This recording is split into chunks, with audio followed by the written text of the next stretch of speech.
honestly the reason why connective tissue is so hard to heal as you get older, because it literally dries out as you get older. Connective tissue doesn't have the same kind of, system, a circulatory system that muscle has. So it's kind of, you have to really force fluid through the connective tissue in order for it to heal up properly. So, people who are older, injuries take forever to heal because of this. So what we're going to do here is actually put a lot of load on the body. Best example is hold the top of a squat, put the bar on your back and just stand there with it for like a minute. In the program, I do periods of 3 minutes, 2 minutes, and 1 minute strategically. And you're just standing there with the weight. You're not doing anything with it. You're just supporting it. You're letting that weight compress your connective tissue. Re-rack the weight. Now you do like a dead hang from the chin-up bar where you're decompressing the tissue. So you can imagine what this is doing is actually mechanically creating circulation through your connective tissue. We believe that you are strong by design, and you were made in God's image to have a strong body, mind, and spirit. You're listening to the #1 strength and health authority podcast in the world. So let's get ready to unlock your potential and transform your life in today's episode. Welcome, ladies and gentlemen, to the Strong by Design podcast. This is host, Coach Chris Wilson. So honored to have you joining the podcast today. Thank you for being a listener of the show. If you're a return listener, thank you so much for coming back and for supporting us. And if you're a brand new listener, you're in for a very special treat with an old friend. I don't mean old in that he's like an old man. Just we've known him for many years. We go back quite a bit in this world of muscle strength and fitness, and really just a good friend of ours here at Critical Bench, Mr. Nick Nilsson. And we're going to get to some really good new material of his, a brand new book that he has out called Return to Prime. And you're going to find out a little bit of everything that you need to know about this great new project that he has here, and how beneficial this is for us men over 40 for sure. Nick is known as the mad scientist of muscle. No doubt, if you're an avid listener of the Strong by Design podcast or just an old fan of Critical Bench, you have seen his name before. We've done a lot of collaborations with Nick over the years. He's on our YouTube channel. We've promoted his products and programming now for a long, long time. And he truly is fascinating with the things that he has done personally in his life. And I'm sure we'll get to some more storytelling, because we always like to pick his brain to find out some of the crazy stuff that he does when it comes to muscle building, strength training, and pushing the limits. So, Nick, welcome back. I think this might be like is this your third time on the podcast? I feel like it's number 3. I think it's at least 3, yeah, if not more. So 3 sounds about right. Yeah. 3 it feels right to me. I think I've had the honor of hosting all of them so far as well. And we always have such great conversations. And you had reached out a while back and said, you have this new book, this new release. And I was just interested in knowing more about it myself. And I'm like, yeah, absolutely. Let's time the podcast again and share it with all of our listeners, because the material is just so good. I always learn something when we get together and talk, and I know it's just a huge benefit to everyone out there. Just the conversation alone, people can make changes to their approach to training and stuff. But of course, this material that I have here in front of me is fantastic. This new project, Return to Prime, Reversing Muscle Loss After 40 by Rebooting Your Physiology. Really, really cool. Of course, we're guys that are sniffing. Now, you're maybe, a year or 2 older than me? You just crossed the threshold of 50? Yeah, I'm 51 now. 51 now. Okay. Yeah. And I'm 49. So you got me by a couple of years. So, yeah. But you're able to maintain this, I don't want, aggressive might sound too intense. You're able to maintain an intense muscle training path while still looking out for, injury prevention and all these other things. And And I think that's really important to it, because a lot of guys, as we age, we can start to, things come up. Pain is part of the game now more than ever before. You stop kind of testing your limits, or you stay far from them. You're devoted to family life, to children, to work, to all these other things. So your training frequency and intensity decrease, and it's hard to get that back once you've stopped it for a while. Before we get into the material, have you had, as a guy that's, the mad scientist of muscle and has been doing this for decades, have you had your own moments where you've had gaps in your training, and maybe not even by choice? It was just like, I kind of dealing with this thing right now. I got to lay off for a little while. Interestingly enough, I just put an article here today that talks about some of the mistakes I've made in my training. And one of those mistakes was actually taking a month off of training. And this wasn't even recently. This was 25 years ago. You took a month off, and it's still paying the price. And it's still sticking in my craw, man. But it was a time when we were moving from a townhome to a house, and I disassembled my entire gym, and we were running crazy and doing everything. And when I got back into training again, it's just that even then, when I would have been in, I don't know, early 30s, I guess, it affected me then. So it's like, now it's like, even if I know I'm not going to be having access to a gym, I still, do something, whether it's body weight training or, moving heavy objects around. Like, if I go to a hotel gym that doesn't have any, really good equipment, I'll actually lift the equipment sometimes. Like, I'll take the back end of the treadmill and I'll do deadlifts with it or something, But basically, there are times when you should kind of back off, and your body's telling you need to back off. That doesn't mean you have to stop completely, for the most part. I mean, in the case of some things, yeah, you probably should. If your doctor's telling you need to stop, then obviously listen to your doctor. Doctors will kind of cover themselves, so to speak, by telling you to do nothing, essentially. Right. So it's like, there is a time when you do need to kind of, see what you are capable of, and kind of let pain be your guide, let, that kind of happen. But basically, I haven't really taken any big layoffs other than that in 35 plus years of training. Yeah. So. Yeah, I would say the only factor would be, you're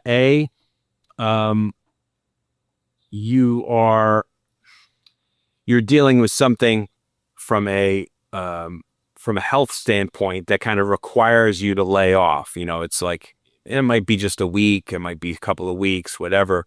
An example, a year ago, I had meniscus surgery on my knee. First time I've ever had anything like that. Minimally, what would that be? Minimally invasive, right? Mm-hmm. Yep. Where they go in, it's a very small incision. I mean, you're back to moving with it, within a day or two. You just have to be smart with what you're doing. But it didn't mean I couldn't do other things, upper body weight. I worked around it.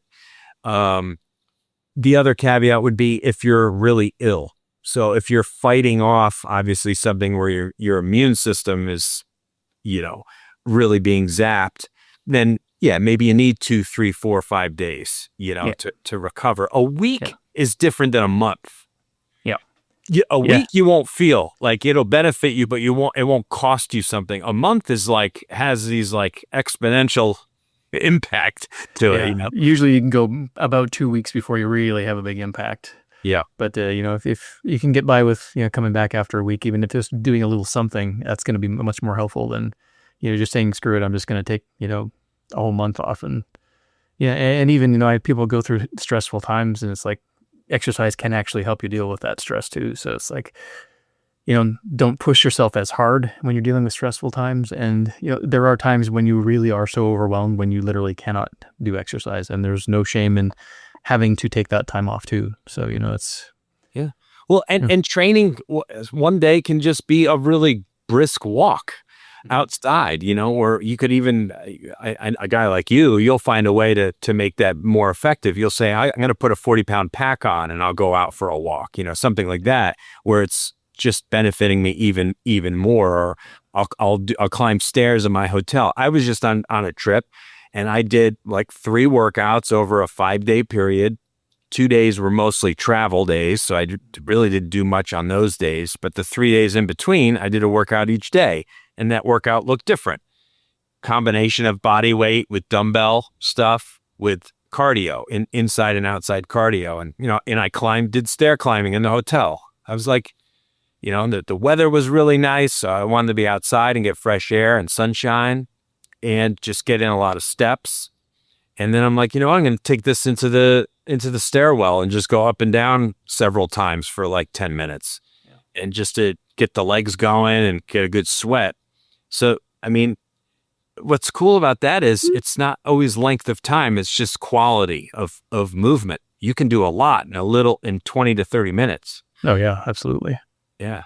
So okay. So let's give some love here to return to Prime. So just inside the cover is a image of you. You're basically saying, listen, I'm 50.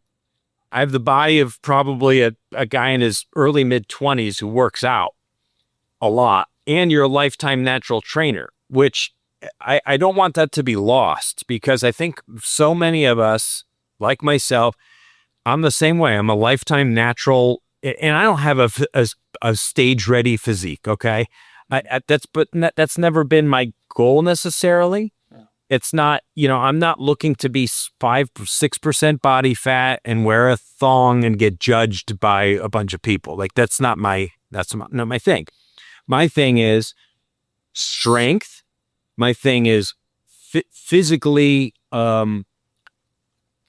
capable. As like a man, I feel this like I have a duty to uphold. As a man, I need to be physically capable for my family, for protection, for all this, but also for my own desire to feel worthy of being a man. I need to feel like in any setting, any environment, I am able to deal with anything from a physical standpoint, whether it's pick somebody up and carry them, right? Or to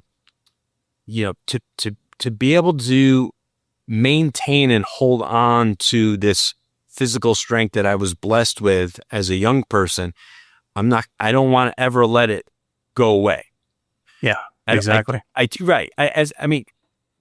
20-year-old self could probably give my almost 50-year-old self a good whooping, at least from a cardiovascular, but I still feel very strong, very, the way I train, there's a lot of crossover similarities probably to how you train. You're doing a lot of the same stuff you were doing in your 20s. It just might look a little different, but you're also a lot smarter now.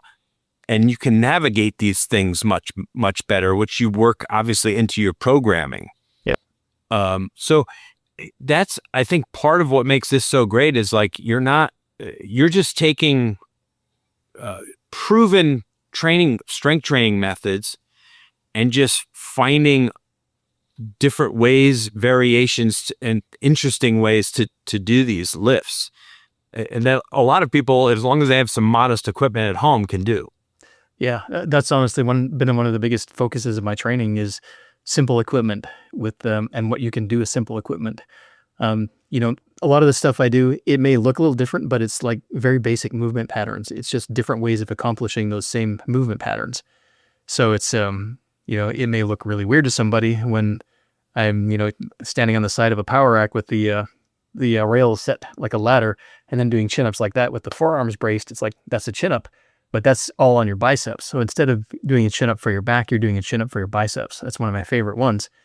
And it's literally the same vertical pull, just like you would do any other vertical pull. But by changing how you're using the equipment, it changes the focus of how it's affecting your muscles. And, you can do that with so many different things. And I'm still to this day, after literally 35 years of training, coming up with stuff that I like, why didn't I think of this 30 years ago kind of stuff? Isn't that funny? Yeah, it's crazy. Yeah. It is crazy to think about because, you have still a very active YouTube presence, lots of content over the years on that, kind of showing all these different fun ways you can use a power rack with a barbell, some plates, and or dumbbells.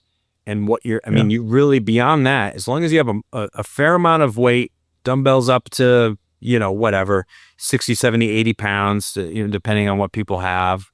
And like a couple, 200-300 pounds worth of plate weight, it's pretty fantastic what you're able to create in your own setting, your own environment. Yeah. And there's literally hundreds, if not thousands, of ways to implement these things. So it's so much fun to look at the pictures and the different video content. So I want to get through some of the things that you begin in your book discussing, which is a very real issue with guys, with women too, but I'm talking mostly to the guys right now in terms of our desire to maintain our muscle mass as we age, and what sarcopenia is, because a lot of people, maybe they aren't familiar with that. Educate our listeners a little bit about what that is, when does it occur, why does it occur? Yeah, essentially sarcopenia is just age-related muscle wasting. It's a process by which, like the underlying systems in your body, the physiology of your body, starts to get less efficient, so your body can no longer hold on to the muscle mass. So it actually reduces the muscle mass, and you shrink, essentially. And that process generally starts around 40. But there are a lot of things you can do to help that. And that's what my new book is all about, basically, is delving into training not necessarily the muscle, but training the underlying systems that support your muscle. And that's something that I've not seen anybody else really address in the world of fitness here, is how to bring up the systems that help and support that. So you're building the base, and then when you go back to building, a muscle building program, the results are just like essentially what you were able to achieve 20 years ago. And this is not fiction. It actually is very research based and research supported. So a lot of the training methods that I use in the book, I've created myself, but based on research training protocols that have been proven in the real world to accomplish these specific goals that I talk about in the book. What's happening for men or to men between 30 and 50 that's starting this process, or kind of a catalyst to why sarcopenia is even a thing? In a lot of ways, it's due to lack of activity. I mean, men who generally go to the gym and exercise and lift weights and stuff, you don't see nearly as much of it. But men who don't, do anything with their body, they don't do anything against resistance, they're going to see the biggest impact from that kind of thing. So, when you're kind of in your 40s, 50s, 60s, if you do train regularly, even just regular training is really, really effective for that. The stuff that I talk about is to basically set that clock another 20 years back. So you can kind of, if you're 60, you can, work like it when you were in your 40s. If you're 50, work like you were in your 30s and that kind of thing. And so you're basically kind of resetting your clock back so you get a longer time to have that muscle. I mean, nothing is going to totally prevent that from happening, but this is going to substantially prevent that from happening. Yeah, it's really kind of delaying. I've talked about this concept in other ways, even when it comes to your brain, is you're delaying the aging process a bit by tapping into the abilities that you have, maximizing them, and minimizing this degenerative effect that happens from lack of activity, maybe worse nutritional habits. But of course, there's a hormonal thing at play here too, is after 30, what's happening is we are losing our testosterone. Mm-hmm. But your training methods actually help to also stop that to some degree, or to lessen the effects of it. The effect of it, yeah. And the beauty of the training methods that I have in the program is that they're not determined by how much testosterone you have. Like, these systems are physiological systems that, whether your testosterone is, high, low, medium, whatever, these systems are still kind of determining a lot of what happens with your muscles. So these don't even depend on having, super high testosterone levels. They're going to be useful regardless. And and we can definitely go through, there's 4 major systems that I address. I have them right here. I wrote them down. You have these 4 phases. I definitely want to talk through these. It is important. I'll encourage anybody listening, any guy, before we get to these phases, there's a couple of things actually I want to touch on. Number 1 is, if you're hearing this and you're 20 something years old, do not start messing with your testosterone. Like, if you're unsure of what it might be, or you have curiosity, fine, and go get it tested. Do not start doing testosterone replacement therapy or any of this stuff. I feel like there's something that has happened in our culture today with a certain segment of the population. Young people are getting involved in messing with their hormones, their naturally occurring testosterone production and everything else. And I think it's really going to set them up for failure, and really stuff that we don't even know. You know what I mean? Because it hasn't been happening for long enough for us to really see the effects of it. But people in their 20s, your body's naturally still on the increase. I mean, men technically are kind of cap out around 30. Late 20s, early 30s is kind of when you're at your peak from a physical hormonal standpoint. So you should not be messing or touching that at all, in my opinion, unless you're one of the few that maybe has some type of underlying issue or that you need to go and seek some attention to figure that out. But most people don't need any help until they get to a certain stage. What most guys kind of need is more to address some of the environmental factors that might be tanking their testosterone if they find that they do have lower testosterone. That's right. Like sleep, drinking too alcohol. much, sleep. Yeah. Yeah. Those are big ones that can have a major impact. And there's like environmental estrogens that you can avoid, avoid scented shampoos and perfumes and all these things that, a lot of colognes have these environmental estrogens in them, the xenoestrogens and stuff. And, just by kind of decreasing the estrogenic load in your body, you can, have an impact on that. And, you don't need to, artificially increase by going into TRT or anything like that, especially, like you said, 20s, 30s, it's just not necessary. And it can set you back. And we don't, like I said, we don't even know what the long-term effects of that are going to be. No, we really don't. I mean, we don't have enough time behind us to see what is a guy in his 50s and 60s like after he's done TRT for the last 30 years. Like we don't know. We don't know what that looks like. Yeah. But I'll tell you what, once you start that stuff, you cannot go back. So you've shut off your own natural production of testosterone. And now you're having to probably go even further to squelch any increase in estrogen that's going to happen from doing artificial things, right? So now you're on a lifetime of having to take synthetic, drugs.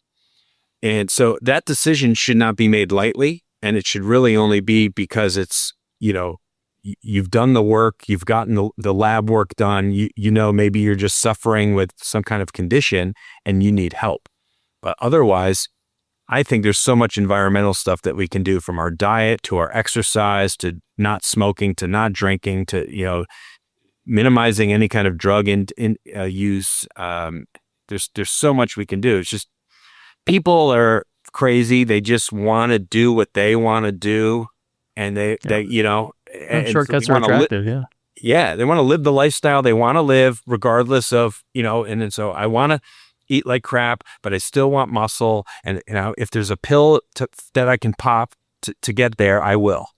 And I know you're not that guy. I've never been that guy. I want to do it the real way. I actually enjoy the process. So some people are outcome oriented, I'm process oriented. So yes. If you enjoy the process, then, you can just keep on hammering away and you won't even, it's nice to accomplish what you want to accomplish, but it's like, if you enjoy the process, it's a game changer, Yeah. The famous quote, right? Enjoy the journey. The destination's great, but you got to enjoy the journey, the path that you took to get there. And absolutely. when you're able to really soak that up and enjoy that process, that's what life's all about, man. I mean, it's when those guys are hoisting up the Lombardi Trophy at the end of the year, or the Stanley Cup. Are they hoisting it up in the air just because of that one day, or what's flashing through their brain is all the hard work, all the practices, all the games, all the people involved in them getting to that one point. Yeah. And if you took all that away and it was just them on that day holding a trophy, that trophy's meaningless. That's exactly right. Yeah. It's the process that gives it meaning.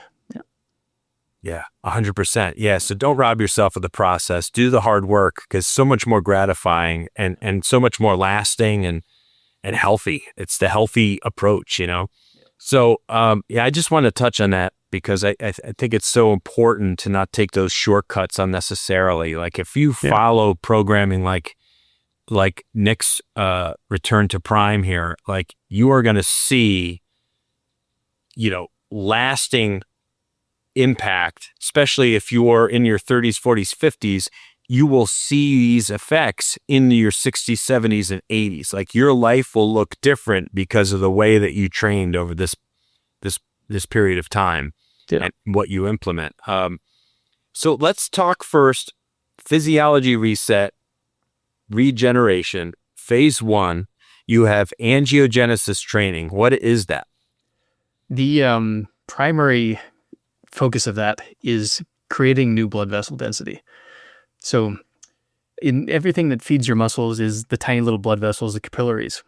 As we get older, your body starts to basically pinch those off. It starts to, that's one of the reasons I find people as they get older, they want to have the house hotter, is because the circulation is impaired.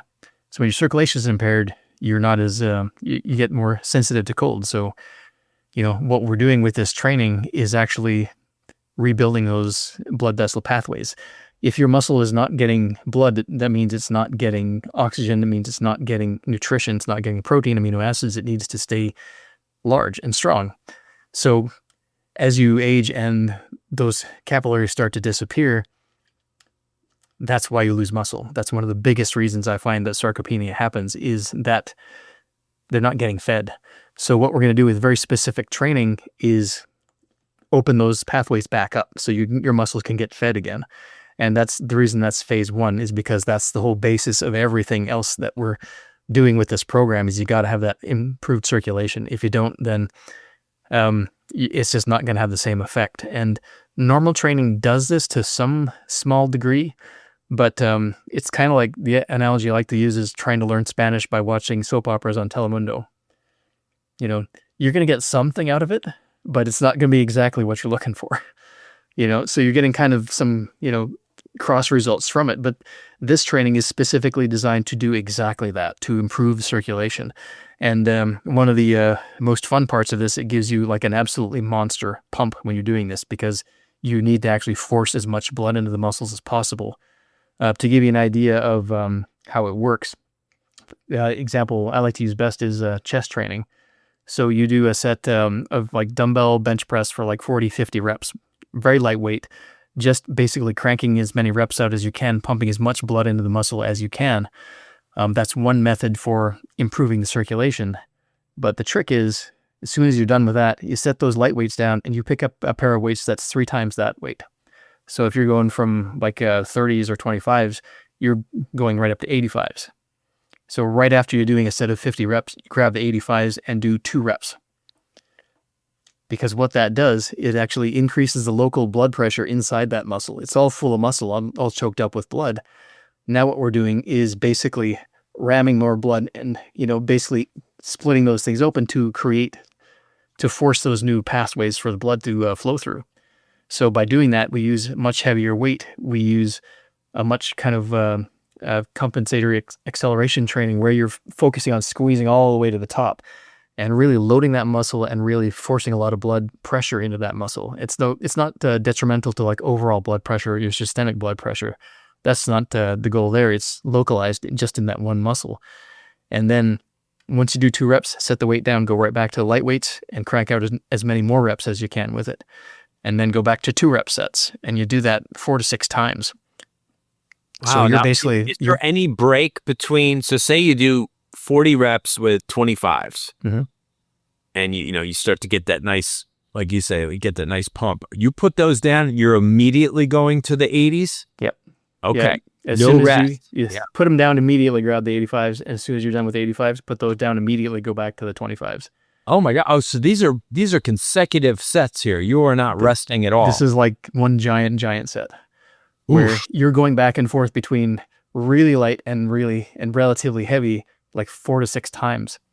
So the whole set's going to last you like almost, 5 or 6 minutes by the time you're all done of nonstop blood pushing into that muscle. Wow. And that's one of the reasons why it's so effective for, forcing circulation increases, is because you're getting a lot of blood and then you're just really like keeping it there for as long as possible. You're, ramming it in, you're doing the heavier weight to really force that splitting open of new blood vessels. And again, that's a process that's been proven scientifically that does actually happen. This is really powerful stuff. And, you do that kind of training for 3 weeks. And one of the things I like to tell people is when you're doing this kind of training, you want to actually take a very specific supplement, because you need to have arginine inside the blood vessels in order for them to, your body to actually open up these new blood vessels. It has to be present, nitric oxide, arginine. But arginine, if you take it as an amino acid, will be taken up by your gut. It won't even get into your bloodstream hardly at all. So you need to take in L-citrulline, which then converts into arginine, which then gets into your bloodstream. So when you're doing this training, it's available right where it needs to be. And citrulline, if you've ever taken it, results in monster pumps because it's creates that nitric oxide effect in your body. So this is a good example of the kind of training that I like to say in this program. It's like all very science-based, and everything is really research-based. I really delved into the research to find out these protocols and to make sure that I knew what was required for these physiological effects to happen. So, this isn't just me thinking, oh, this is, something's going to work. It's like, no, this actually does work. This has been proven. So, I think that's one of the real keys with this kind of training is it's not just like, throwing stuff at the wall and hoping it sticks and thinking, okay, this is probably going to work. It's like, no, this is science-based. And when you do this, you will actually get that effect that you're looking for. Wow. So phase 1, you said, is about 3 weeks in length? Yeah, exactly 3 weeks. So, and what I like to do too is, because recovery is different for different people, especially as you get older, if you need to throw in an extra rest day or two, it's totally fine.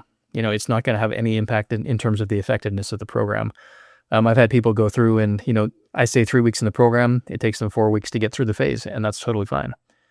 It's just a matter of, having enough recovery in there that you get the most out of the training by being able to put the most effort into it. So, there's no harm at all in adding in extra rest days. So. Yeah, right. And what looks super intense or super challenging for me might look different for somebody else. So you kind of tailor it to your own individual needs. It's like exactly. Some guys might need to start with a 15 or 20 pound dumbbell for the same exercise, and 50 might be, really heavy to them, Exactly. So obviously you got to experiment a little bit, I guess, in the beginning to figure out what those weights would be for you. Exactly. Another movement would be like a lat pull down and a pull up, right? You'd want to work with a very light weight, pulling the bar beneath you, maybe on a cable machine or some type of back machine where you're able to do really high rep work and then go and try and do 2 pull-ups or something, right? Would exactly. that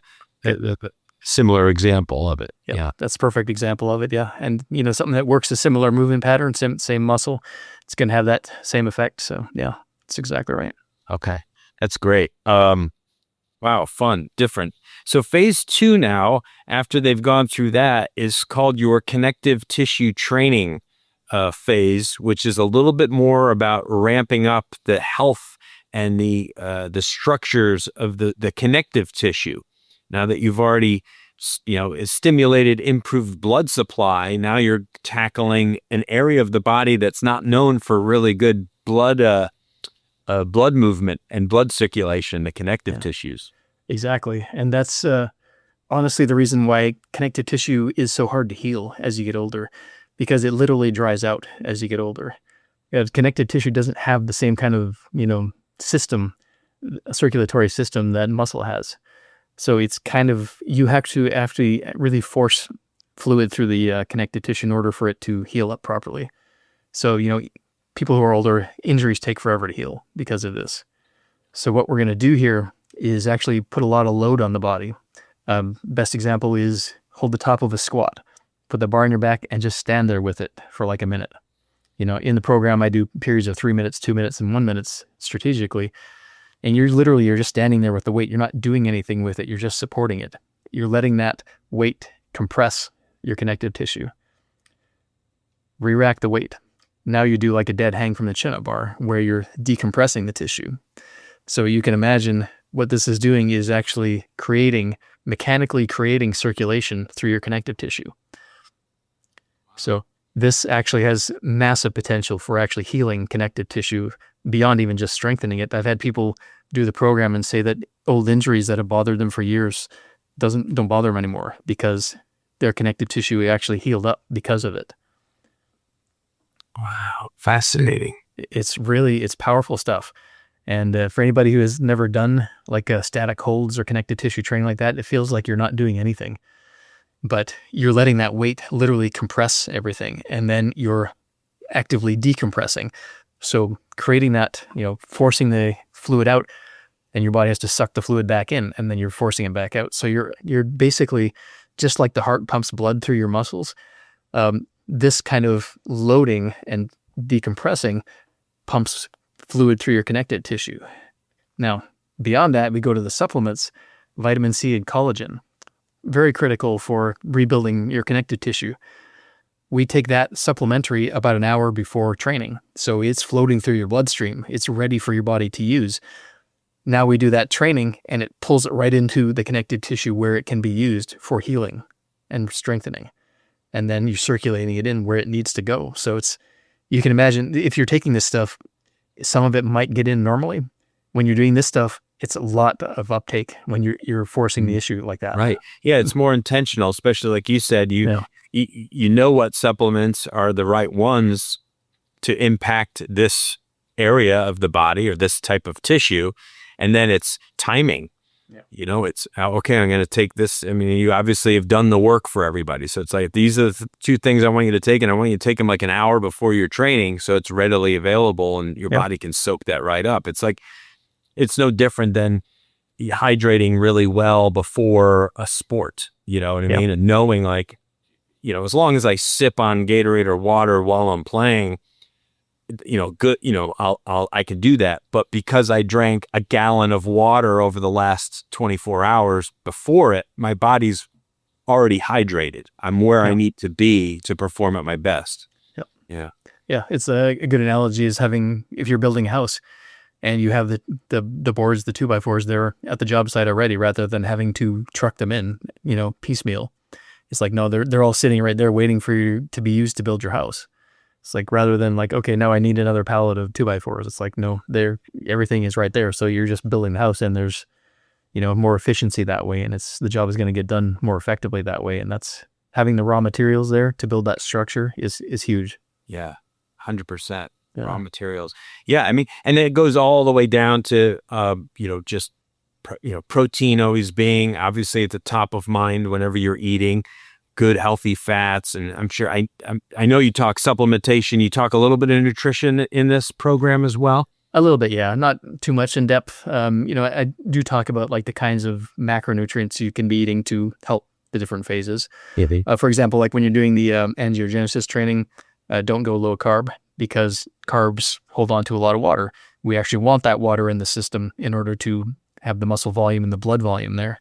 So, don't cut carbs in that phase. When you're on the connected tissue phase, you could potentially cut carbs because there's a hormonal effect. When you don't eat as many carbs, your body can secrete growth hormone, which is actually effective for strengthening connective tissue. So, don't eat a lot of carbs before your training and you get kind of a similar effect, but you can actually be on reduced carbs during that, and it won't affect the training at all. So it's interesting. I do cover that in the book, and it's like not specific diets, but here's kind of the general recommendations that are going to help with each phase.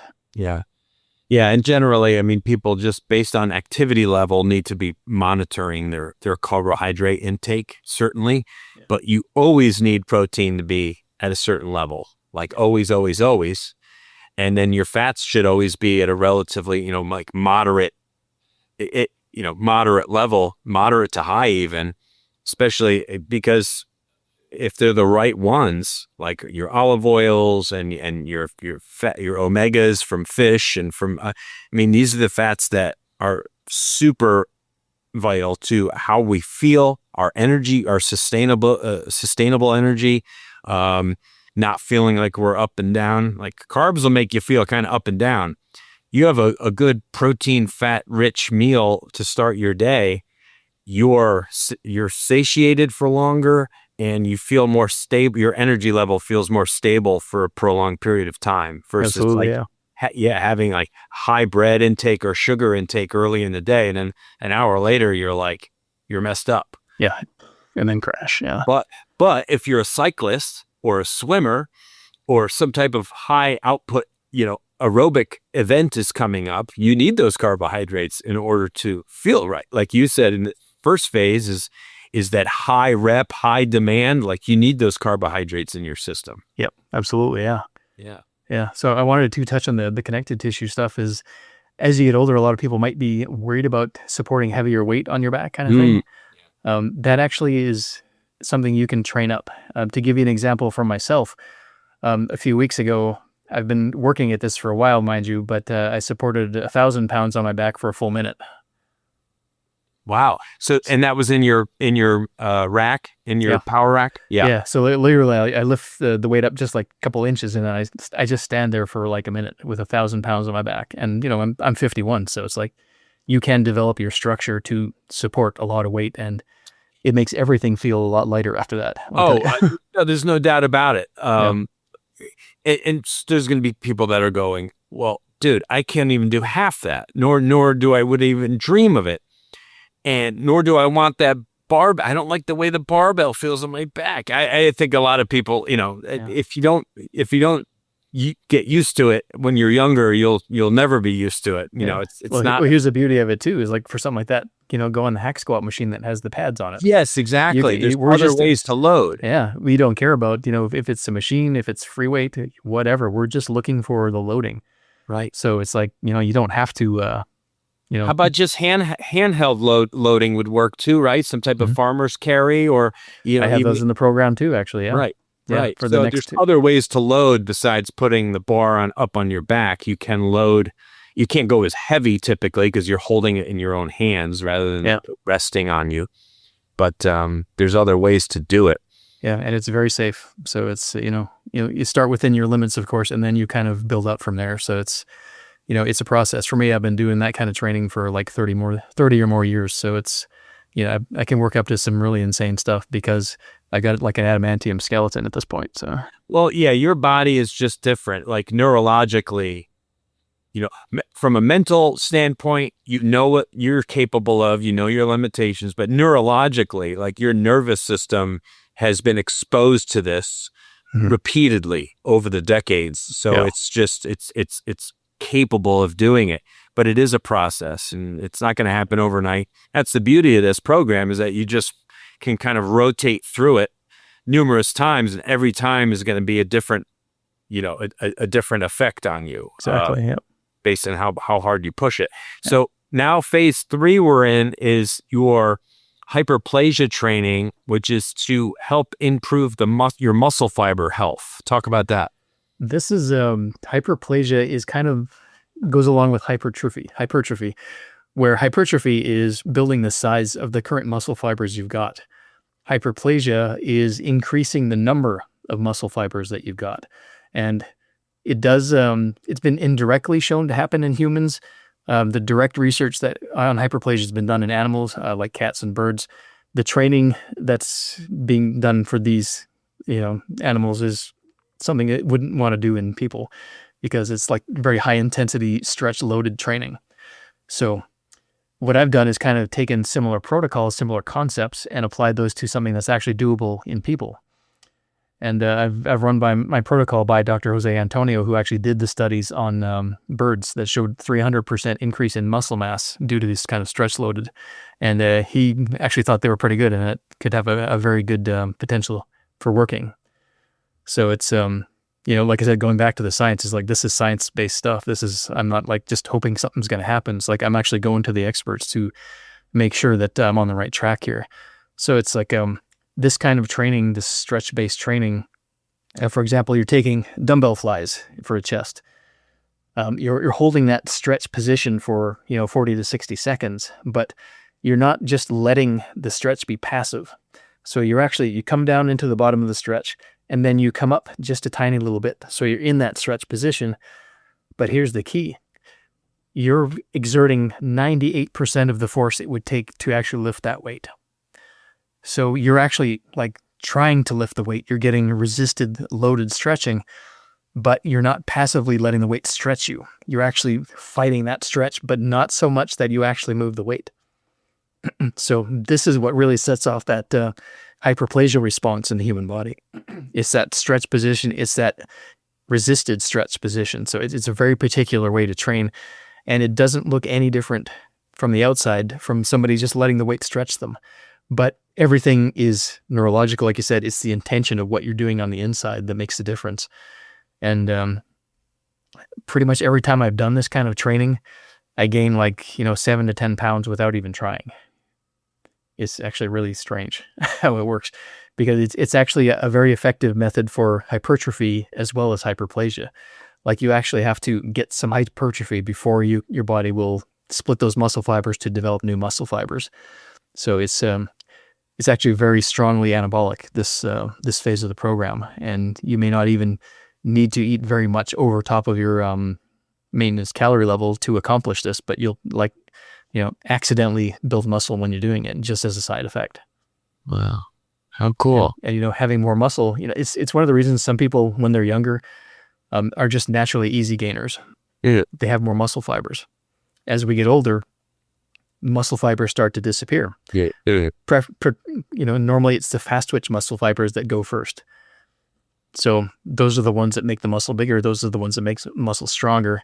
Those are the ones we want back. So that's what we're trying to do here, is to build back those 100% muscle fibers and turn you from a hard gainer back into an easy gainer. And for our listeners, fast twitch versus slow twitch muscle fibers, explain maybe the difference between like an athlete. Which type of athlete would have fast twitch? Which type would have slow twitch? Yeah. For example, the fast twitch is, you think fast, think sprinter. Think somebody who's going fast and explosive. You're thinking sprinters. You're looking at people who can jump really high, really far. You're looking at Olympic weightlifters.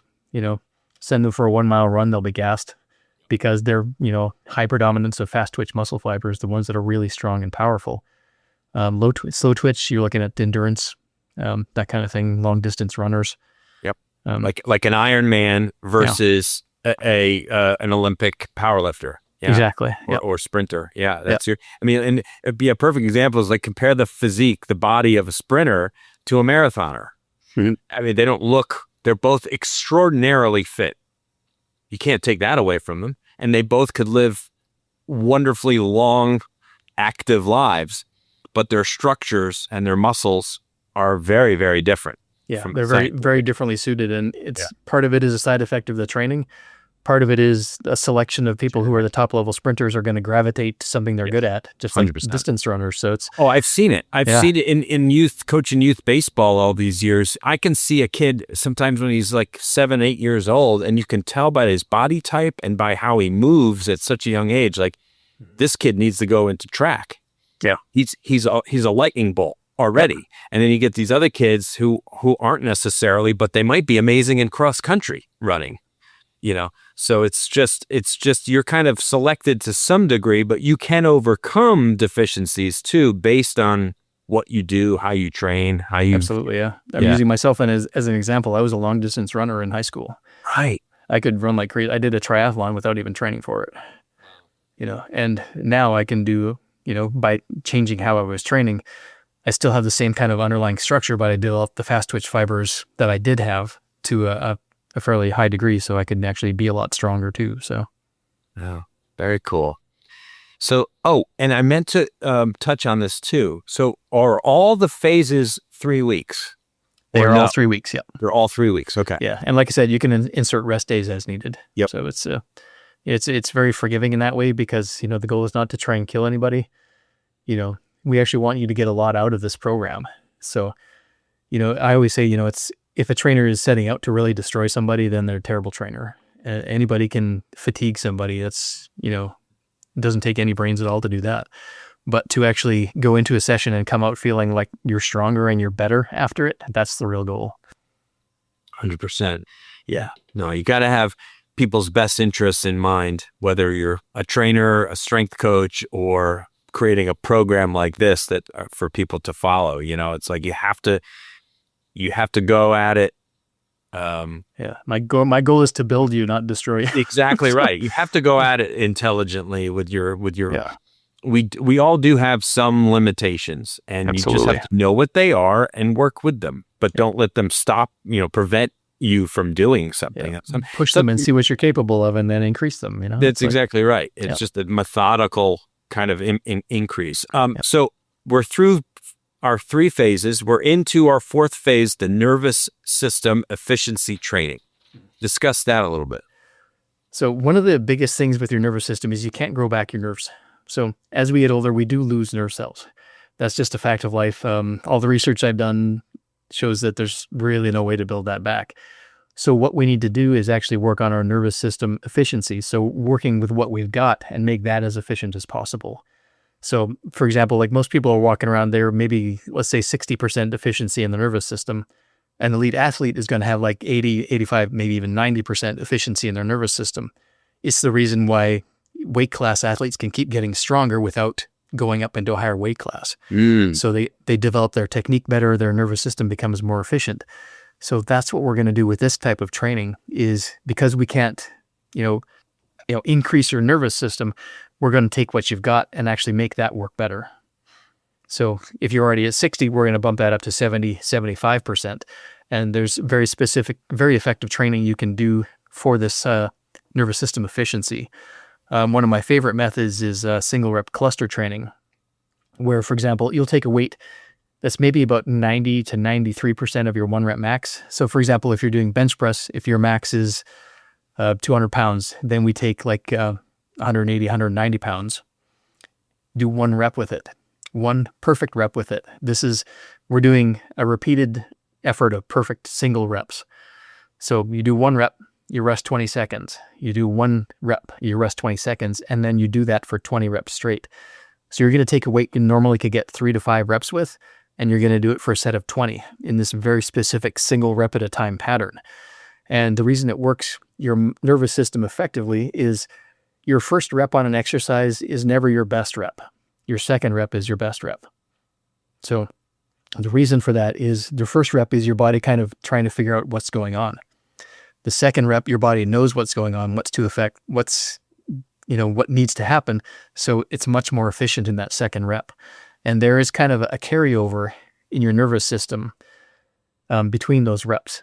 And what we're doing here is taking advantage of that carryover by doing a single rep. It's not going to, really dig into your recovery that much. If you can do 3 to 5 reps with it, doing 1 rep of it's not going to, kill you. Deplete you that much, so right? You rest 20 seconds. That gives you enough for your energy systems to rebuild back to where almost, they were at the top again. And then you do another rep, and that's a perfect rep. And you drill that, you burn that technique into your nervous system by doing these single perfect reps with relatively heavy weight. And one of the things a lot of people don't realize is that a 10 rep max on your bench press weight versus a 1 rep max on your bench press weight is a different exercise.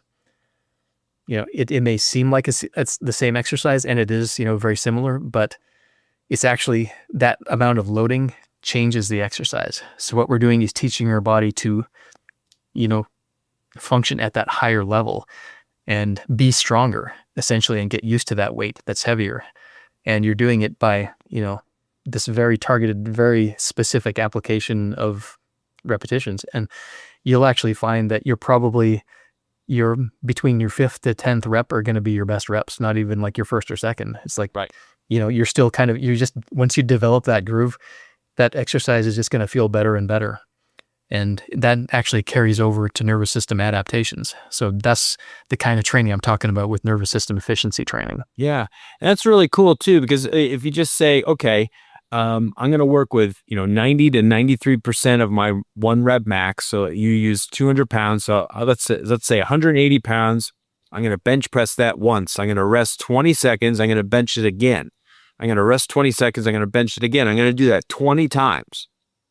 So I will have done 20 reps with 90 to 93% of my 1 rep max in a fairly short period of time, which is a heck of a lot more than if you say did 4 or 5 sets of 3 reps.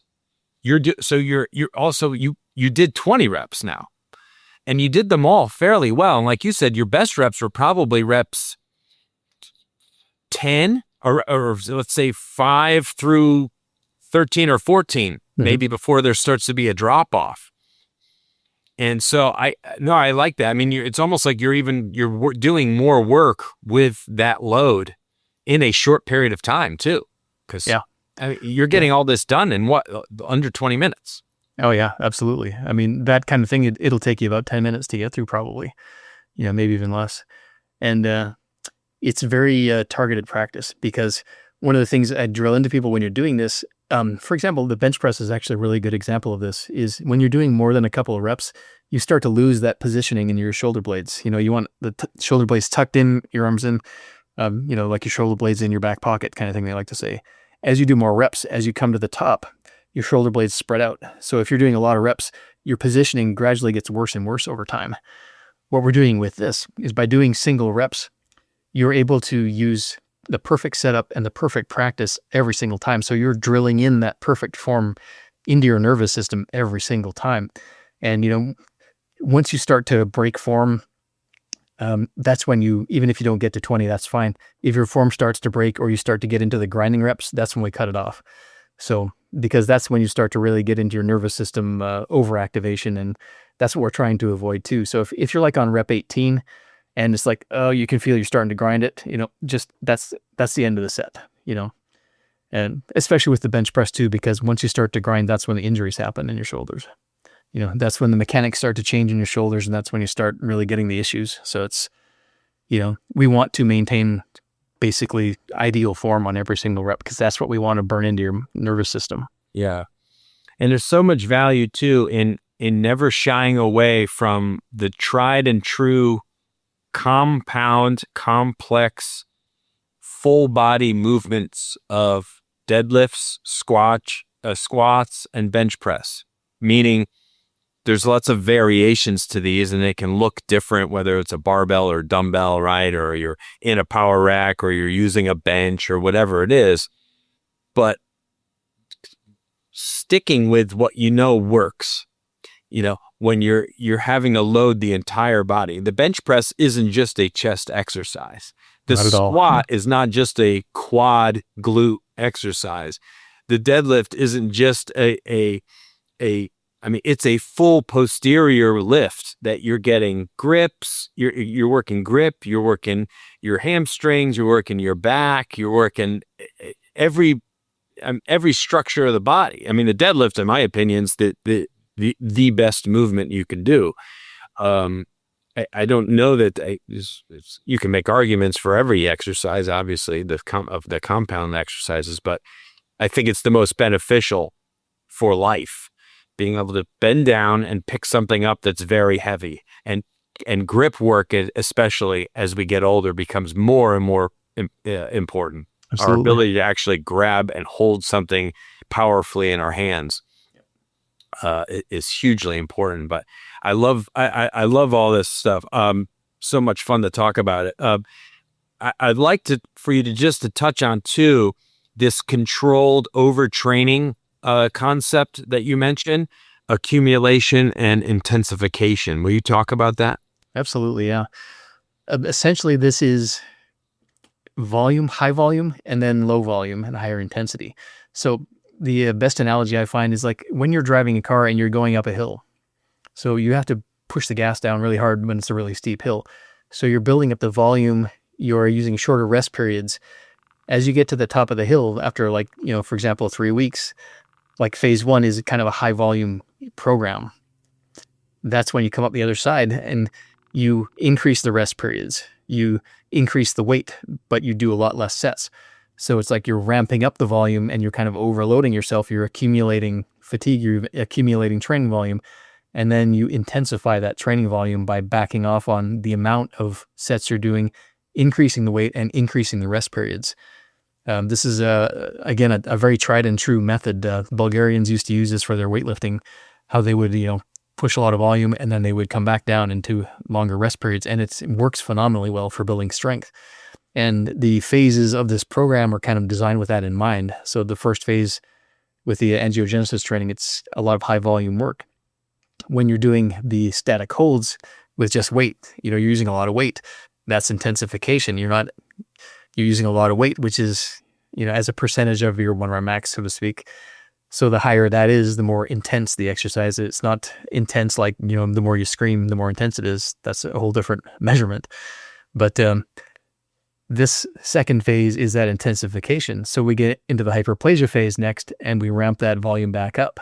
Like, for example, the hyperplasia phase, you're actually training 6 days a week, and you're doing a whole body every single day on those 6 days a week for 3 weeks straight. But because you're not doing a lot of actual movement in that phase, you can actually recover from that. And we actually want incomplete recovery because that's what is going to cause that hyperplasia effect. So it's, there's a lot of factors involved too. And then obviously we get to the nervous system training, which is, heavier weight, more intense training. And, the whole program kind of goes in that wavy pattern. And this is how your body adapts and responds to training. If you've ever done a lot of volume training, eventually you get to the point where you're like, I just can't do anymore. And then you naturally want to back off to doing less. That's what this is. So only it's managed and it's strategic. Wow. Awesome. Are there any other insights that I have not alluded to or mentioned, or concepts that you would like to mention about this program? I think the biggest thing with this program is kind of getting the fact that it's targeting your physiology, that it's so different from what you've probably been used to doing before. This is literally covering my entire training career of experience to put something like this together. It's like the magnum opus of this is not even muscle building stuff, but this is the stuff that supports your body. This is the stuff that's going to help your body build muscle well into your 60s, 70s, 80s. And the sooner you start doing some of it, the better off your body is going to be. And you can, do this a couple of times through. You can do it once a year. You can do it one time and see how it works for you. But after you do this training, everything else you do after is going to work better because of how this training adapts to your body. Your body adapts to this training, I should say. So I think that's one of the key things is this is going to help everything else you do be better after that because of the systemic effects it has on your body. Yeah. I do like it for all those reasons. It's a great point to make. And we're never, we kind of talked about it at the start, where as we get older, we start to shy away from things that are hard or intense or considered aggressive because, I'm older now. I gotta live in this safe space. And it's like, while some of that is true, it doesn't mean that you should abandon things that you once did. That you might just need to tailor them a little bit. They might look a little bit different. Your poundages might look a little different, but that's okay. Yeah. What was once hard in your 30s might be impossible in your 60s, but not if you dial it back a little bit. So maybe you're doing 80% or 70% of what you once did, which is now your new 100% or whatever. But that it doesn't mean that we have to abandon or completely go away from it. I'm a huge believer in we should never stop doing something just because of our age. Yeah. What's that quote? Rage against the dying of the light, Yeah, 100%. Like, don't go fade into that good night, don't go quietly. Because it's kind of like what happens to people when they just, they're working their whole lives, right? They're working and they have purpose and they have an energy about them and they wake up every day and they put their 2 feet on the ground and they go and they get their work done for the day. And they do that for decades and decades. And then one day they wake up at 66 years old and they say, I don't have to do that anymore. I've stopped. I'm retired. So now my life looks different. But now what happened? Now what do I do? Yeah. What's my purpose now? And I'm equating it to that, not saying that, hey, maybe now you've filled your life with vacations and travel and visiting friends and family and grandchildren and all that stuff. That's great. My point is this: don't have nothing to do. Because when you have nothing, when you have a void, everything stops, and what's beyond that is frightening to me, because there's nothing there. So there's no stimulation. Your body's the same way. If you're not stimulating yourself with resistance, you're going the other way. You're going to have atrophy. Yeah. And like this, and all you're doing is helping the sarcopenia process. So this natural process that's going to happen to all of us as we get older, you're just helping it along. Yeah. And so that's what I love about your program is it's kind of hitting us in all these phases. It's helping our blood vessels. It's helping our connective tissues. It's helping our muscle structure, and it's helping our nervous system, and setting us up with all this foundational stuff that can carry us very nicely into our 70s, 80s, and beyond. And maybe we've lost a percentage of what we once had, but it hasn't completely gone away. If 10 years from now, I'm 95% as fit as I am now, or as strong as I am right now, I think I'm doing a pretty good job. Yeah. I don't have to be half as strong or half as muscular as I am now 10 years from now, but I will be if I stop, or if I stop the intensity, or I stop the frequency of my training. Yep, absolutely. Yeah. So this is really good stuff. Well, this is a lengthy, by the way, I didn't talk about that at all, but this is 240 pages I'm looking at, this PDF. Yeah, it's a lot of that is the actual training program too. So it's like the theory on this is probably about half of what's in there, and there's a supplement on a section on supplements. There's a section on training equipment, but the most of the meat of this is it's literally like meat. There's no fluff in here. I don't believe in doing that, because I don't like to see that myself when I'm reading something. I'm like, just give me what I need to know. It's like, okay, here's enough. I went right to the point on everything. It's like, okay, here's this, here's why you do it, here's how it works, here's the benefits, and then here is exactly how to do it in the program. And it's like, I know people don't have time to read 1,000 pages, but it's like, you have time to read like maybe 40 to 50 pages, and you don't have to read the whole thing at once too. Like, you can just read one phase, work on that while you're doing the one phase. Okay, now read a little bit ahead, work on what you're going to do in the second phase. So it's not even something where you need to read the entire thing all in one shot. Yep. It's like, read what you're going to be doing for the next few weeks, focus on that, and then move to the next phase. Yeah. No, this is great, because the focus of it is really to change you structurally, but what's, in terms of like how our bones, how our muscles function, the strength of them, the endurance of them, the capacity that they will have. But what the cool side effect is you get the aesthetic side effect. Like, you wouldn't say that this is a bodybuilding program, because it's not like a typical bodybuilding program, but you're, of course, the side effect of training this way is that your physique will change and look better. Absolutely. Yeah. Yeah. It's great. Well, this is fun, man. I love, like I said, chatting with you about this, learning from you. I think there's so much in here that can benefit people who are serious about changing their physiology. That this will absolutely do it. And like you said, there's a lot of science behind it. You have a lot of reference material in here.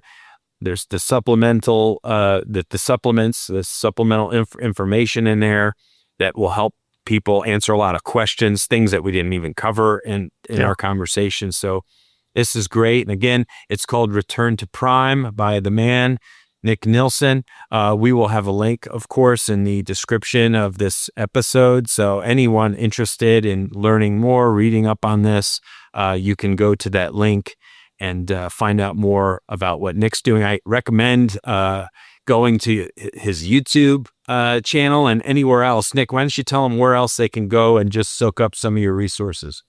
The best place to go is my website, madscientistofmuscle.com.